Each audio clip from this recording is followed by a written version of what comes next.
Because I'm an ionic compound, the second element in all naming systems, we have to change the ending of that so that we know we're looking at a compound and not just a bunch of elements.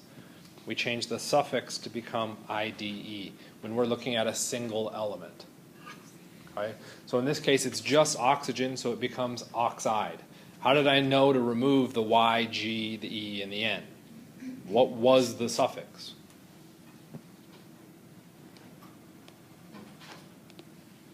Okay. If I just removed the N, it would be oxygeide. Ooh, that sounds kind of weird. Okay. Oxyguide. That's still a little weird, not too bad. Oxyide. We have a double vowel again. That's weird. Oxide. Hey, that sounds reasonable. Okay. For those of you going, that sounds really stupid to do it that way. Guess how it's done? That way. Okay. Because we don't have consistent suffixes for all of our elements, right? The origin of the names of those elements is different, which means we don't have a consistent pattern, which means the suffix for all of our elements has some high variability. Okay, so go through and just kind of start chopping off letters, replacing it with IDE, and hope it sounds good. When it sounds good, move on. Okay, so oxide. The next part, this was a binary ionic compound. For all ionic compounds, we do not specify the amount in the name, but we do specify the charge if we don't know the charge. Okay? Are we required to know the charge on oxide? I wonder what we talked about a week ago, last Thursday. What did we start that week ago, last Thursday with? Charges, ionic charges. There were certain elements that you were required to know the charge of. You're like, I won't have to worry about that. I know Mike's telling me to do it, but I'm just not going to do it. Guess what? That's how you do nomenclature. If you don't know the charges, you're now dead in the water right out of the gate. Okay? You are required to know the charge on oxygen. The charge on oxygen is -2. Okay? Chromium.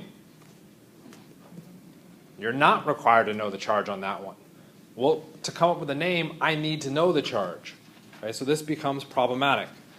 Somehow or another, the charge is embedded in the formula without being explicitly stated. Okay? Well, where else is charge specified in that formula? Because charge is actually written in there. Overall charge is 0. The upper right-hand corner of every formula, every unit has a charge. It's always there. What is the charge for this compound? What is in the upper right-hand corner? Nothing. Our mathematical symbol for nothing? 0. The charge, when I take the charge of every chromium and the charge of every oxygen, and I add that charge up, guess what it is? 0.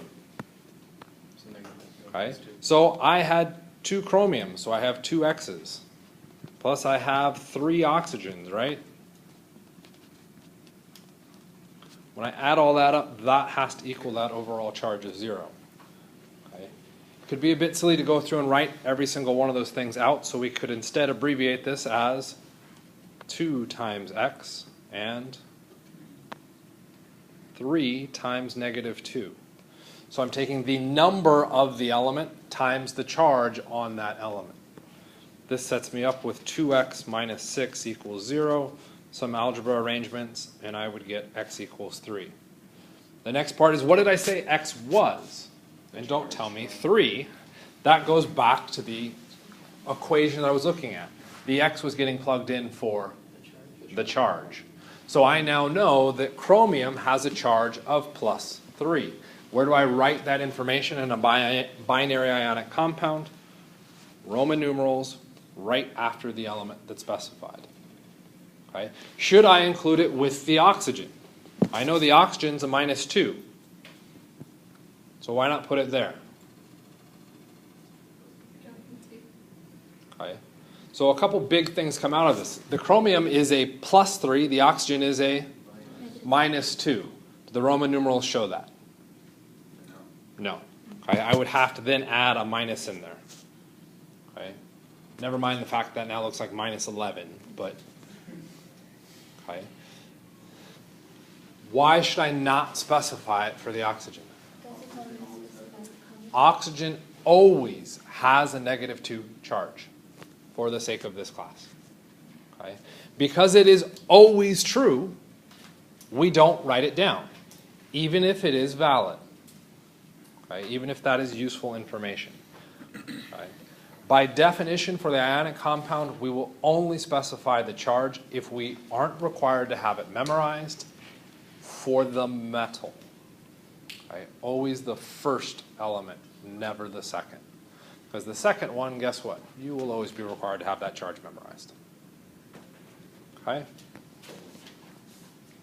If we switch this up to a different compound real quickly, getting back to this idea of the Roman numerals, what is the name of this compound?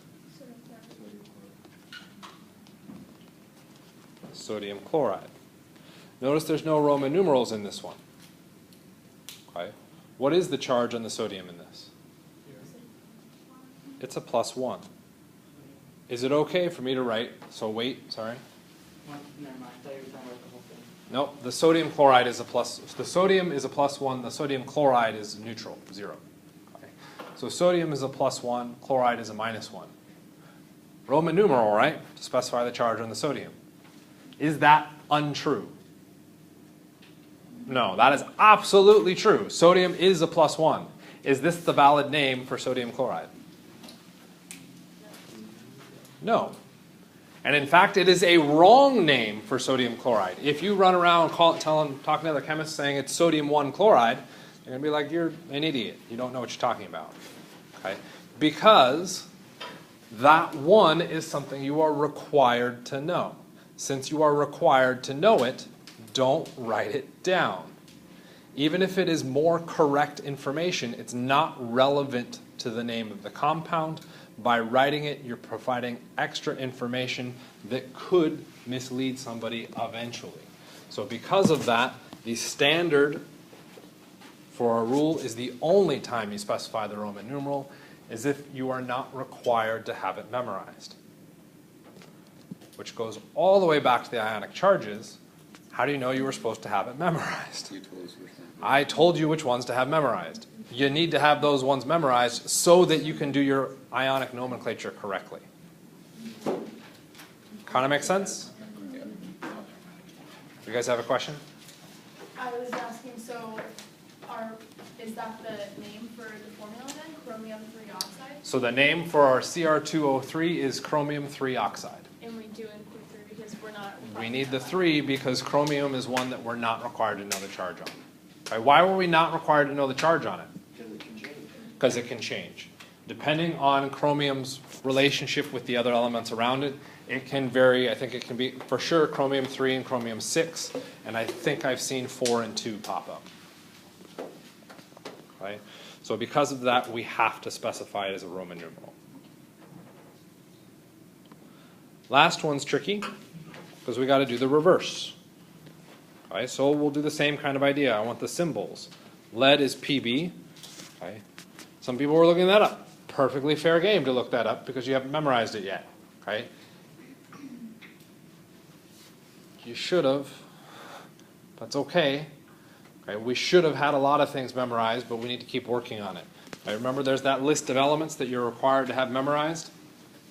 Lead is on that list. Okay. You need to have those memorized. The name and the symbol tied to it. The next one, acetate. What element is acetate?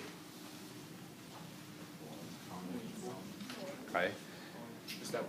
There's a couple extra things that can kind of come out of this. Okay. When we looked at oxygen, how do we know it was oxygen in our name up here? What did we have as the suffix?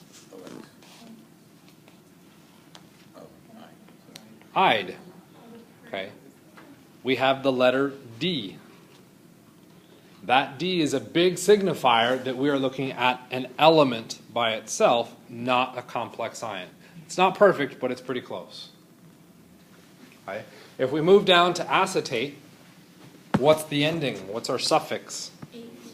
It's 8 with the letter T, which is not D, meaning I'm not looking at a single element, meaning I'm looking at a polyatomic ion or a ternary ionic compound. I have to know what acetate's formula or symbol is, just like I have to know the symbol for lead. Right?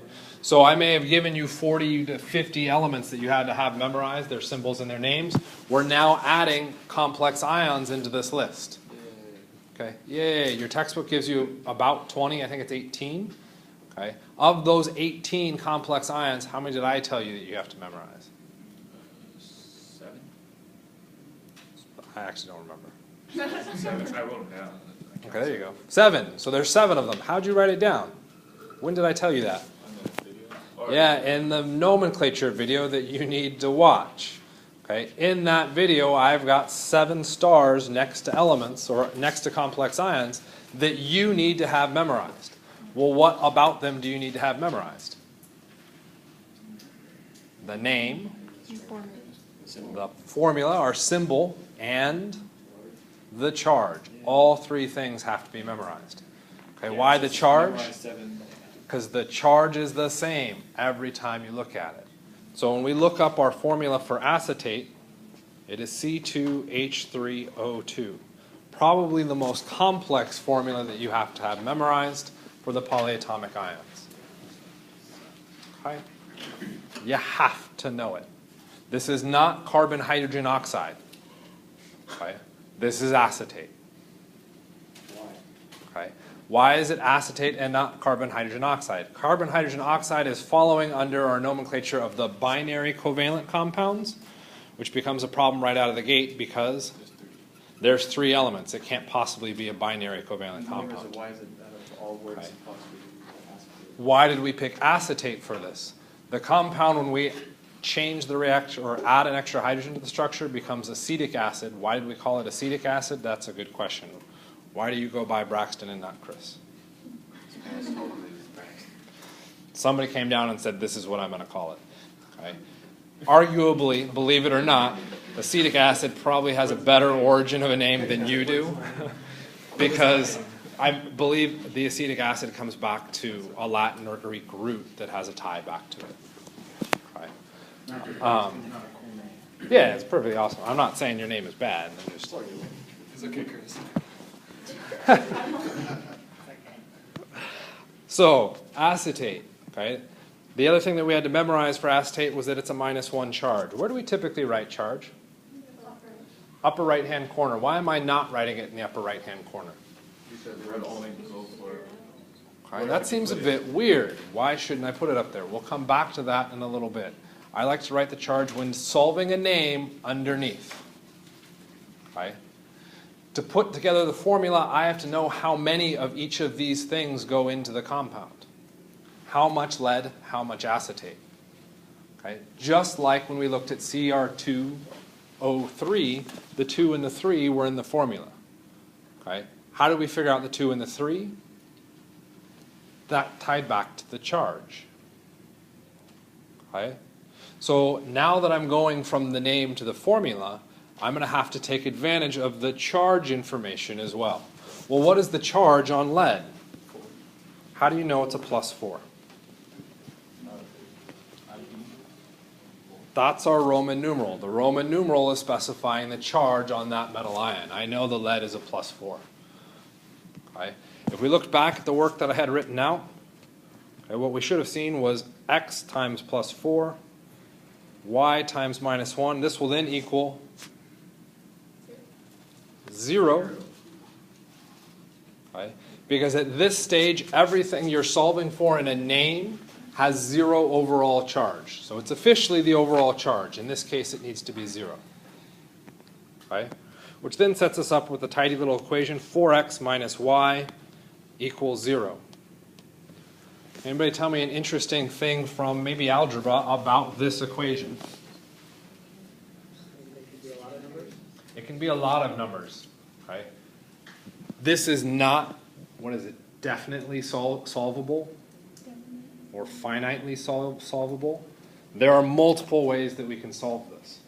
When we're looking at ionic compounds, we want the smallest whole number ratio between the elements in our formula, or the components within our formula.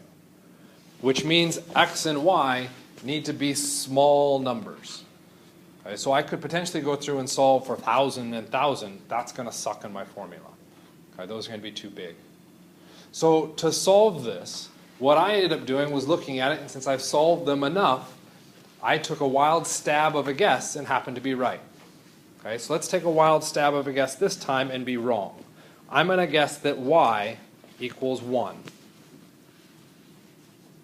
With that guess, I get 4x minus 1 equals 0. Right? 4x equals 1, x equals 1/4. Is 1/4 a whole number? No. What does that mean about my guess?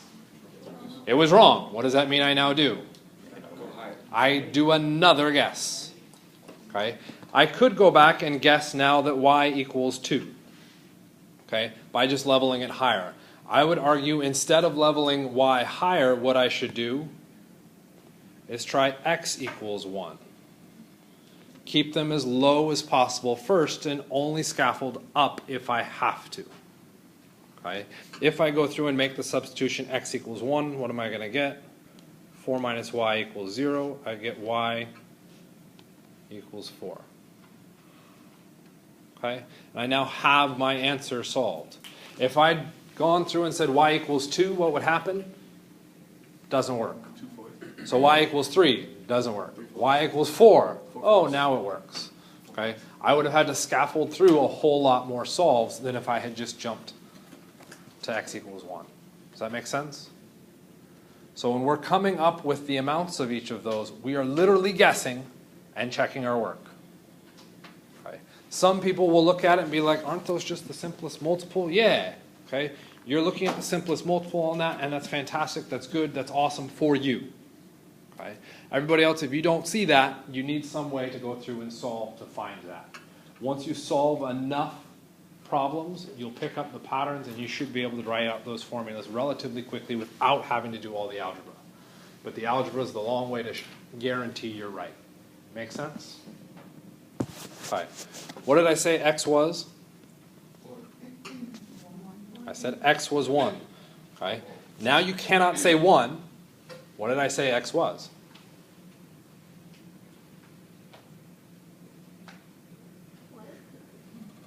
What did I say x was? I said you can't say 1. Nope. It's not 0, it's not -1. The answer I'm looking for is not a number. Ah, so now we've got a problem. Okay? I did all of this algebra and I said x equals 1. Whoop-de-frickin-do. I don't care if I don't know what x meant. What did x mean? X was the amount of lead in my formula. Okay?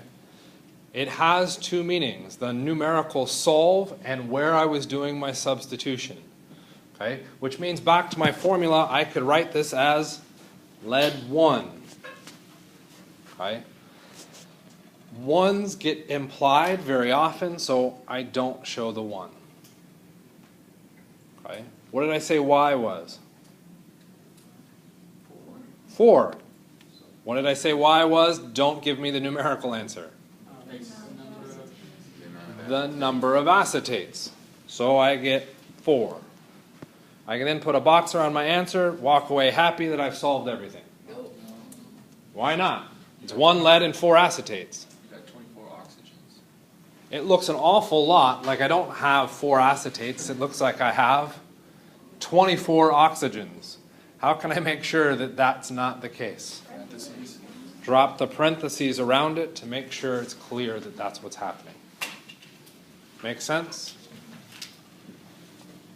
Okay. I now have the final correct answer. Okay.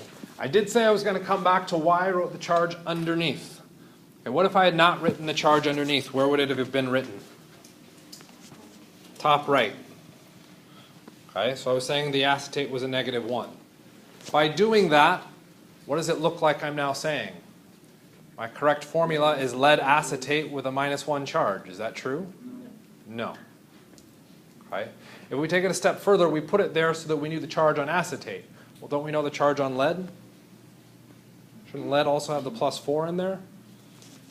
We've now got so much information stacked into one thing, it's made the whole thing impossible to interpret and understand. Do not write your work into your answer. Okay? That's why I separate the charge to the bottom. Make sense? Questions about what's up there? Okay. Lots of practice that you need within this. Okay? So for those of you in the lab, which is everybody, if you take a look at next week's lab, guess what next week's lab is? A lot of this. 7 pages of nomenclature. Okay? Honestly attempt each of those assignments or each of those questions. You will be solid enough at nomenclature that any question thrown at you about nomenclature, you will be a rock star at, and you'll be like, I just want a whole test of all nomenclature. Okay? Believe it or not, you will achieve that if you attempt to solve these Are we things supposed to and do work some through it. solves in lab for that week, or are We can supposed talk to have- about that in your lab section. Sorry. So do you have a question? Yeah, but it's kind of relevant to this. Yeah. What's your question? 4 on the outside, you know? Because I don't remember why I put this, but I put it because we said this element would equal this, but this applied to this, even though it was right here. No, Maybe I I just- didn't say that. Okay. So yeah, I kind of know what you're talking about. It's a different situation. I Alright. don't remember. So nomenclature, practice. Just do it, right? And do lots of it. If you go through and do lots of it, you'll figure out the rules. You'll have to stop referencing the rules, and you'll have it nailed down, and it won't be a problem. Okay? Remember, you have to memorize those extra polyatomic ions and their charges. You have to have the elements memorized and their charges, if you're required to know their charges. Okay? And then you have to know the rules for each of those categories. Make sense? Okay. I will periodically have a slide like this popping up with new nomenclature questions in it, just to test you on it and make sure you're working towards that goal so that when it shows up on the exam, we're all good. But with that, we're moving forward. Entirely different system. Mathematics simplifications. Okay. Let's just say that you're paying attention and you do exactly what the slide says, where it says to write 4 times 4 times 4 times 4 times 4 times 4 in your notes. Okay? I saw a couple people immediately put down their hands. I'm not doing that. Why are you not doing that? I saw you put down your pencil. Why did you put down your pencil, V? Okay? It's a bunch of work to write that all down. Okay? It's a bunch of work to enter that into the calculator. That's where we have our exponents. 4 to the 6th power. Okay? Entering it into the calculator. Everyone's calculator has a slightly different way to enter it into the calculator. Make sure you know how to do it before the exam. If you need help with that, that's fine. Ask. Greg can probably help with that, right? Yeah. Right. Ask Greg or myself. Some people have really weird calculators that can be a bit challenging, but we can figure those out. Okay, so make sure you understand what's going on with your exponents. Okay? Common terms that come out of our exponents, we get squared and cubed.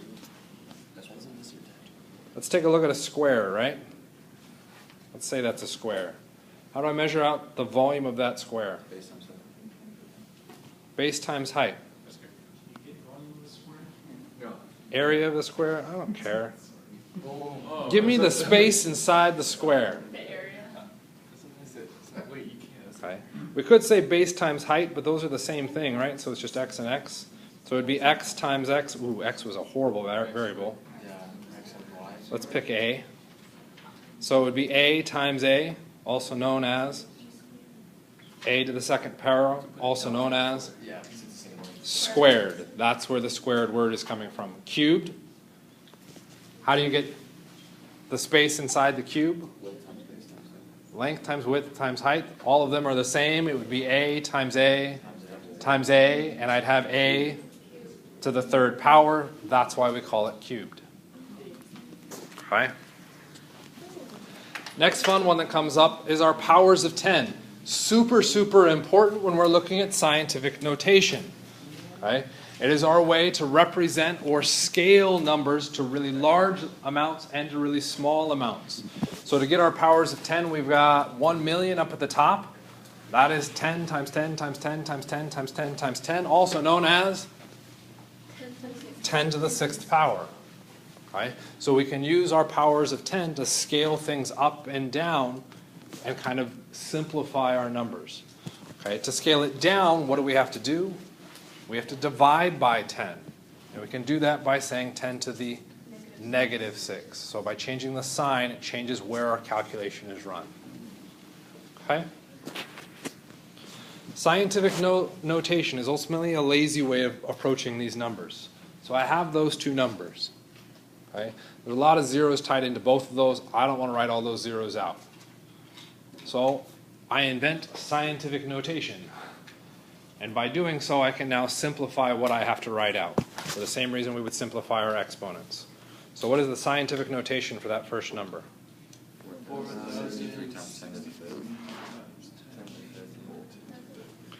So I'm going to run this 4,063 times 10 to the 5th, right? We'll do 4 points. Is that not a power of 10? Is that not the correct answer? No, it is.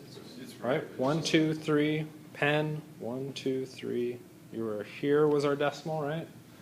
And you shifted it 1, 2, 3, 4, 5, right? It's the same number, isn't it? It's not as simplified as 4.063. That is the same number. It's a power of 10. Is it scientific notation? No.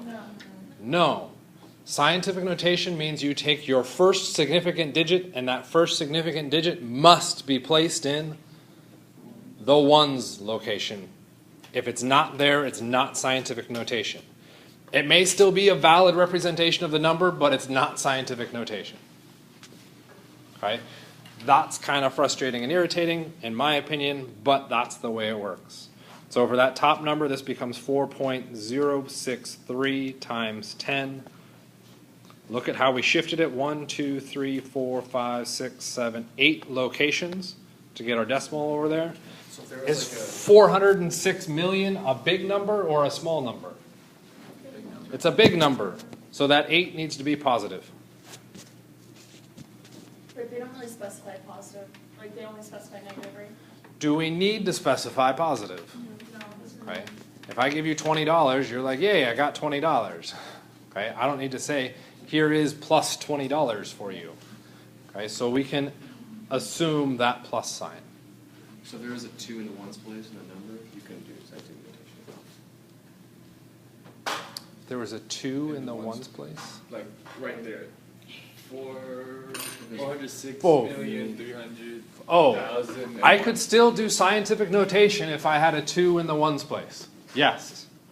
Okay? I'm not going to do that, because that means taking this number, erasing that times 10 to the 8th, and adding a whole bunch of zeros just to write a 2 and then say times 10 to the 8th. Wait, let me Okay? check. Scientific notation means your first significant digit, is in the ones place. If I make that 0 a 2, that's not my first significant digit, that's my last one. That's still valid to put into scientific notation, but it kind of defeats the purpose. The reason we go into scientific notation is to clear those zeros, those placeholder zeros. Yeah. Okay. What about the next one? And actually, no, let's just clarify this because we talked about conventions in English too. Let's go back to our 4,000. I'm going to get rid of that. 063 times 10 to the 5th. This holds all the same meaning, but it is no longer scientific notation because it breaks the rules of convention. It breaks the genre of scientific notation. Yeah. Right? Nailed that. Okay. So, not scientific notation. I don't know if it's a good thing or a bad thing. When I bring English in, everybody's like, "Oh, good job." And when Greg brings English in, or chemistry in, everyone's like, "Yeah, whatever." They're like, yeah. It's not even fair. Okay, or at least I get cheers. Yeah, you can look at it. I can look at it that way. It's a positive. Pessimistic or I think Or it's it's just because just not scientists, like, in my perspective, like, scientists don't really care for. Scientists. English. Yeah, aren't good at English. So, wait till we talk Wait, about aren't well at English. Sorry. Are not, you mean, are not. So, for the next one, 1.16. How far did we shift our decimal? 1, 2, 3, 4, 5, 6, 7. negative. 7, but was my original number big or small? Small, so I bring in the negative. Okay. You may have heard this, well, I shifted the decimal place to the left or I shifted the decimal place to the right. I have found that that method is inconsistent. I think back to the original number and say, is that small? It needs to be negative. Is it big? It needs to be positive. There's no which way am I shifting it now. It's just what was that original number supposed to be. Okay? So that's our scientific notation.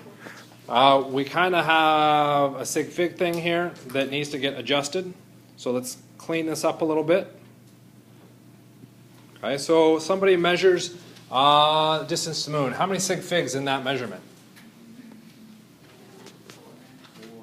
2, 3, 4. None of those zeros are significant because No, there's not another significant. there's not a decimal point and there's not another significant digit to the right. So none of those zeros are significant.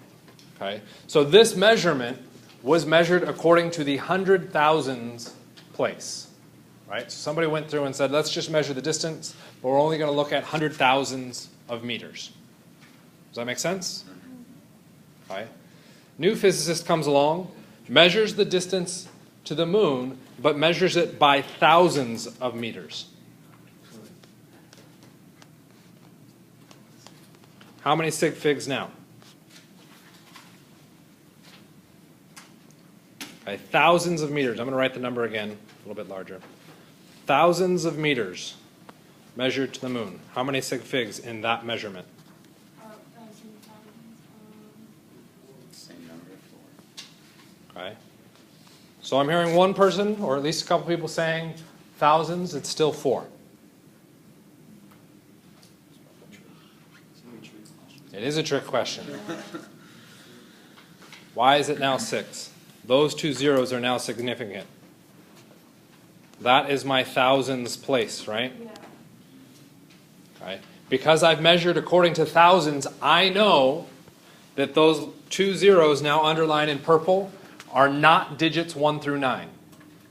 They're not placeholders. They are literally not digits 1 through 9. But when I look at that number, is it clear that I know that information? No. How can I make sure that a person looking at my number or my measurement would say, ah, you have 6 sig figs and not 4? Scientific notation. This is one of the reasons we use scientific notation. Convert the number into scientific notation. We have 4.06300 times 10 to the 8th still meters. Those zeros become significant because of how they were measured. Right? So they are important to include. Scientific notation makes an unambiguous delineation between zeros that are significant and zeros that are placeholders. Okay? It's kind of a rare case, but it's the one kind of pseudo curveball that you'll see people throw in every so often. Make sense? Okay.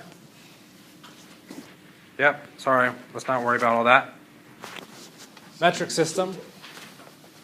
All right, in our metric system, all measurements are arbitrary human measurements, okay? Human invention, so we defined these things.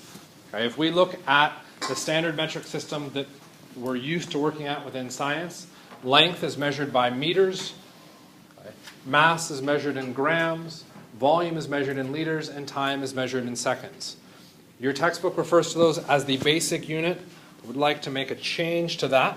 And let's not call it the basic unit. We're going to call it the core unit. Because what I can go through and do is adjust the core unit, okay, by bringing in other symbols to scale up or down from the core unit. Okay. You've seen these things before, like, what's your measurement for volume? Milliliters, right? Not liters. Okay? What is milliliters? Milliliter is a scaling of the liter unit into a different system based off of a factor of 10. Right? Because we can scale off of these based off of powers of 10, it's a relatively simple unit that we can manipulate up and down really quickly and easily. Why do we not like the American system? Okay. What are we scaling based off of? What's that? Pretty much a lot of random numbers. Okay, 1 inch is how many feet? What's the next scale up? 12. Okay, so we're going by factors of 12, I guess. So the next scale up for measurement, we go inches, feet, yards, which must be 12 feet then, right? No, what's a yard? 3 feet. So we scale up by 12, then we scale up by 3. Okay? After yard, I don't even know, there's got to be an intermediate one before miles, but then we hit miles, which is 5,280 feet. What? Okay. Why are we using those values? Well, they're all historically based. Inches and feet largely came from, if we're going to take a measurement, I don't have a tape measure or a ruler available, but I have a thumb. Okay? So it is 12 thumbs. Oh, that's now an inch. Okay, my 1 thumb is now an inch. Okay. Yep. Deciding on which part of your thumb, good part. Okay. It's the knuckle to the tip. Whose thumb? Is everybody's thumb the same size? No, Andre's inch Okay. is way bigger. Everybody's thumb is slightly different. Okay. Where did it get developed? Kings. The inch was the measurement of a king's thumb. What happened when the king died? Cut his thumb off. You would think, yeah, maybe we just cut off his thumb. That might be the better way of done it. No, the new king then gets to say, well, no, now I'm the standard. I'm the inch. Okay. Title. Awesome. King Inch. King of the inch. Sorry. How do we scaffold off of that?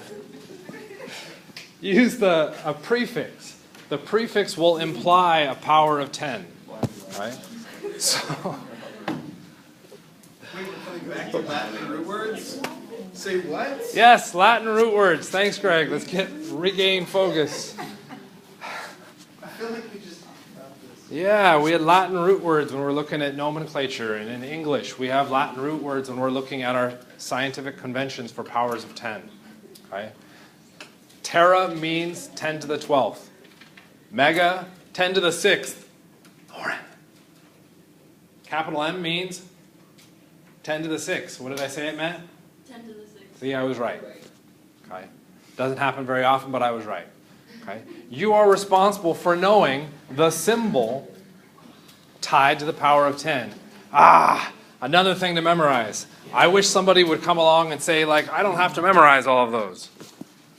You're welcome. You don't. 3 of them. 3 of these you absolutely need to know.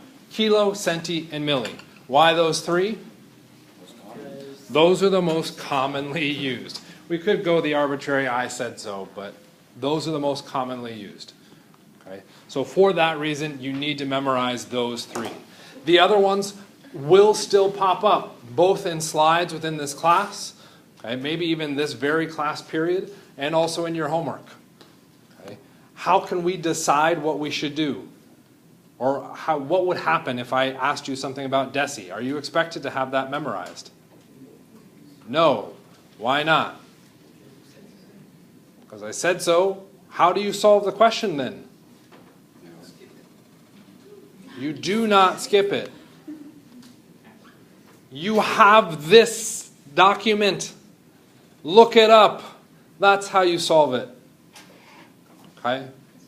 Greg is coming up with a device, a somewhat mnemonic device, in an attempt to help And unfortunately, I'm probably going to not be happy with it. Okay? Just because of how we've gone through and memorized things in the past, this is something that becomes a bit problematic. Okay? Centi as a root, you have heard in perhaps century or centurions, which is all based off of 100. Is 10 to the negative 2 100? In the hundreds place. No, it's hundredths with a TH. It's the reverse direction of 100. I tried to make it a century ago and make it negative. Yeah, nice try. Milli, millennium, thousands, milli, 10 to the In the thousands. negative 3, it's in the thousandths TH place. Okay?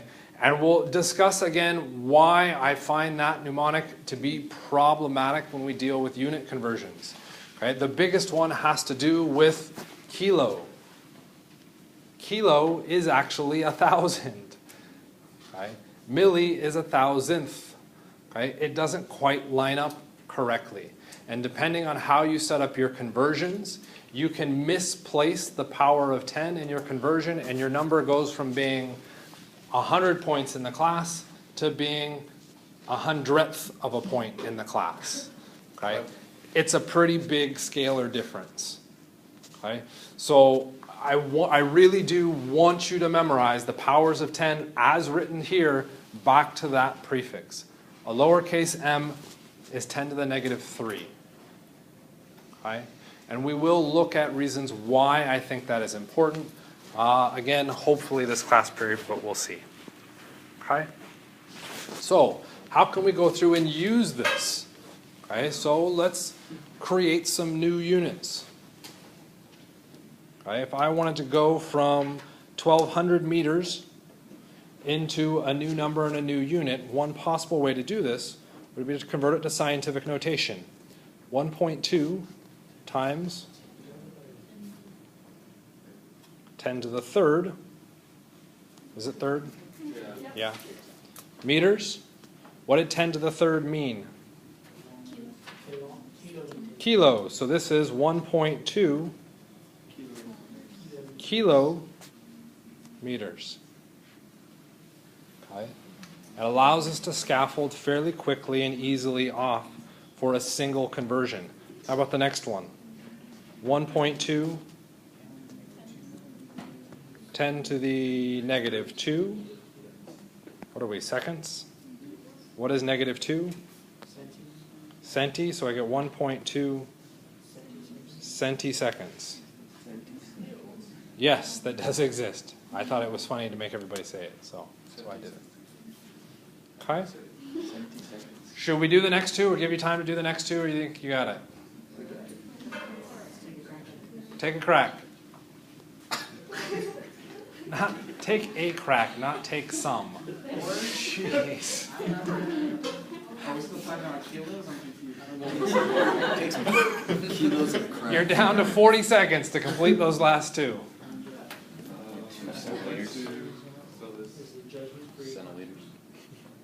That is true. It is judgment free. That still means you're still not allowed to. Okay, so we take a look. This one, how far did we shift the decimal? 2 places. Is our original number big or small? Small, so that's negative 2. What is 10 to the negative 2? Centi. So 1.2 centiliters. Okay. Just because we haven't heard of it doesn't mean it didn't exist. Well, that's how we figure out the nomenclature. Okay. True. Last one. 1, 2, 3. We shifted 3 places. Big or small?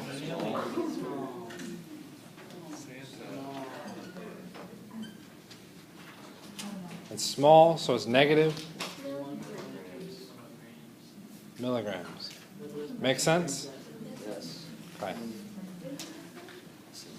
Okay, and Greg's not going too far down a different path that I'm okay with. Oh, really? Yeah. I'm sorry. This was a new thing for me, so I'm pretty excited about That's kinda this. neat. I started thinking about it and putting it together. So it's not that they have the same meanings, but the Greek roots are the ones that count up over 10s and up. and then the Latins count down into the decimals. That's really Okay, interesting. I'm internally fanboying about language and chemistry right now. Yeah, that's pretty cool. Wait, so does decimal Is that a mean coincidence or they do that on purpose? So They a probably did decimal it on system purpose. is a system of tens. That's why each. Yeah. All So right, for sorry, those of that's you just listening at home, a discovery was just made that when we scaffold up to higher orders, so bigger numbers, larger powers of 10 as I point to the screen, okay, like our 10 to the third here, that kilo root is a Greek root. If we look at our lower numbers, 10 to the negative value, the centi, etc., are all Latin roots. And Latin has an I. That wasn't an I. No, he's not like deci, centi. Can we actually prove that they do, well, all of them? Really? That's right. Not all of them. No, we got No, micro, nano, pico. Okay. Doesn't work. You still have to remember this. Okay, so let's go ahead and move forward. Our fractional notations, right? So we've got a lot of stuff scaffolding through chemistry, and this is one of the reasons why it's classically difficult for students. You are expected to be able to read English. Well, yeah, that's okay. But you're also be able to expected to turn that English into mathematics. There's a conversion process that has to happen in your head. From the mathematics, you also then have to convert it into chemistry. So when we go through and look at chemistry, oh, chemistry is so hard. Chemistry isn't hard. The conversion process from English to mathematics and mathematics to chemistry is the hard part. So blame your English and mathematics instructors, not your chemistry instructors. No. Okay, so what's the next part that we really need to evaluate for our chemistry aspect is we're trying to get into how we can turn that into a useful expression. So if I take a look at 1 kilometer being 1,000 meters, what I want to do is now take that expression and kind of rearrange it, admittedly through math. How can I rearrange that so that I get this number to the other side?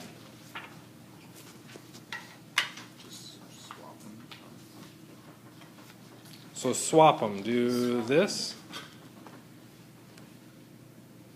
Yeah, that's swapped. Okay, fair enough. You got it to the other side. Keep this one on the same side. That's cute. I want them so they're on the exact, both on the same side.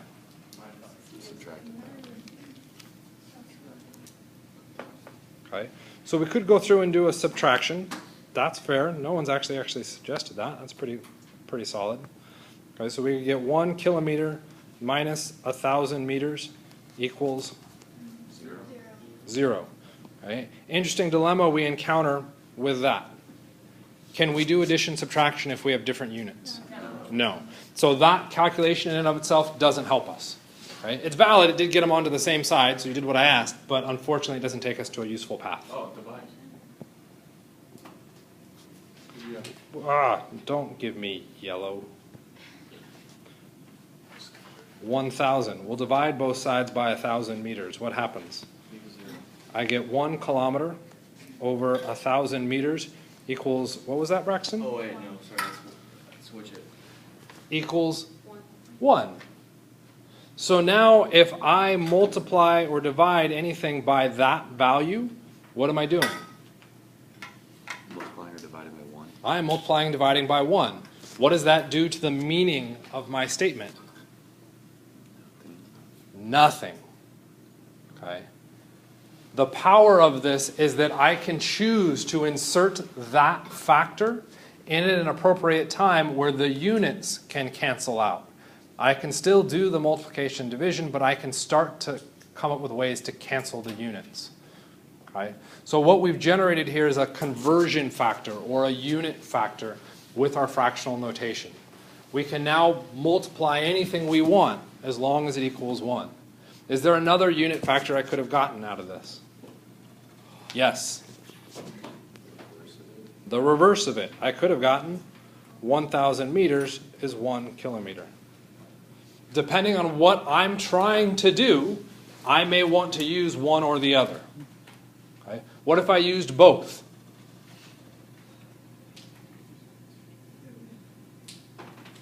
What happens if I use both in a single expression? They cancel each other out, the net result being not zero. Nothing. Nothing happens. It's like I multiplied my salary by 50 billion. Great, I'm a billionaire, but I'm also dividing it by 50 billion.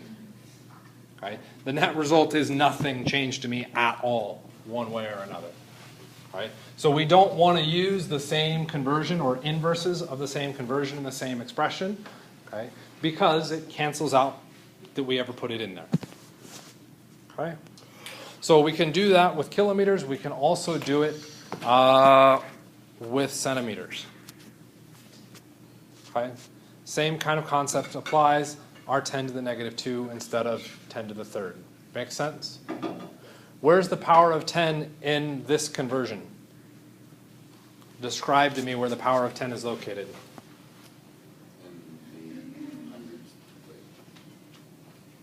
Okay, there's no decimal, so I can't get a hundreds place.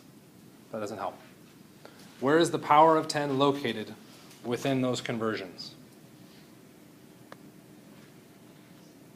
Okay, we could simplify it. Where's the power of 10 located in the one on the right? Numerator. Okay, but I want to know where the power of 10 is located in both. And don't tell me, well, in denominator in one and numerator in the other. They're located in one place in both cases.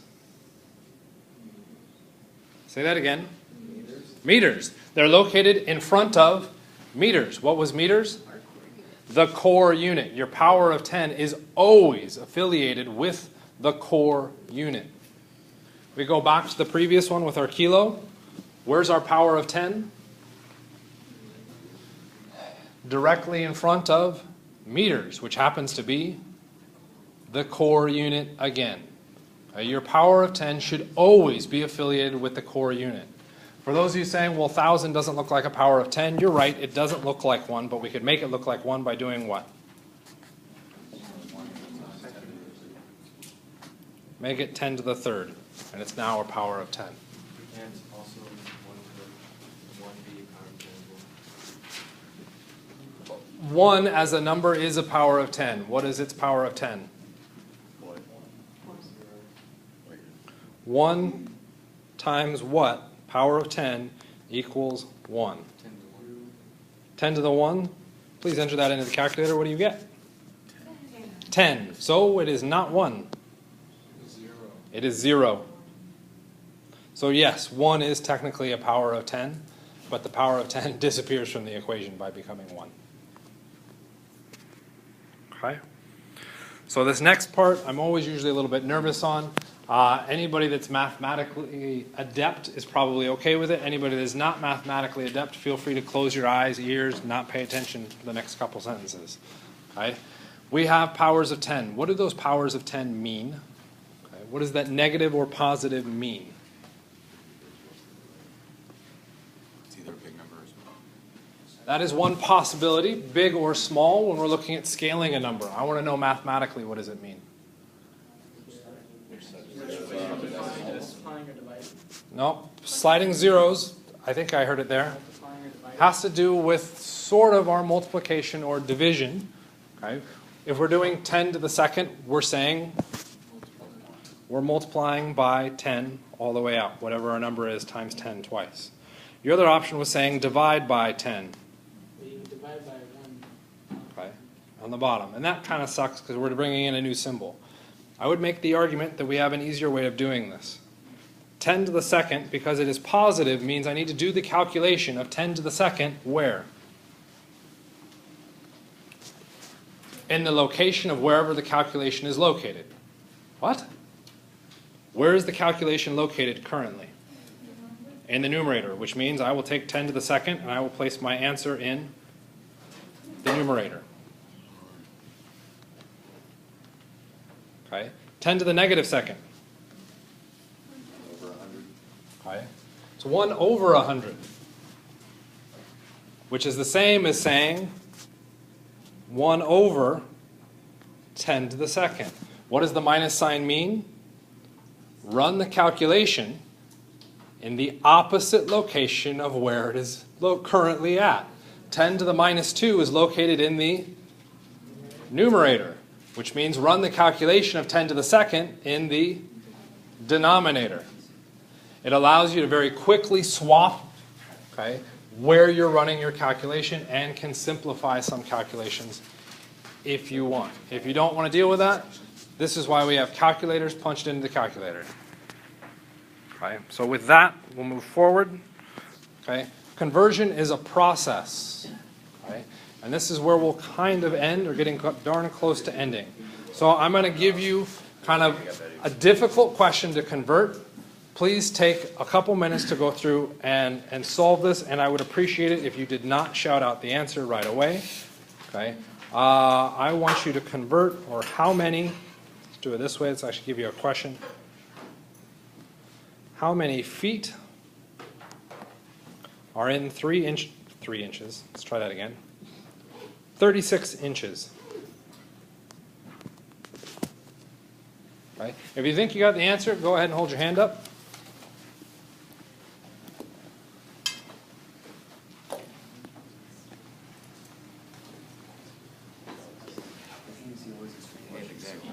That's why I've learned to stop and give you the basic answer.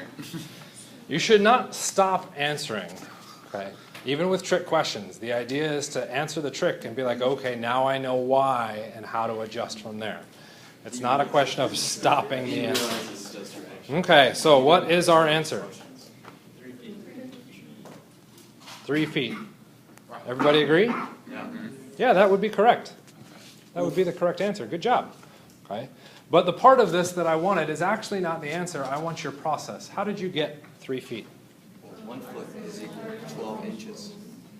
Okay, so I'm hearing 1 foot equals 36 inches. No, 12 inches.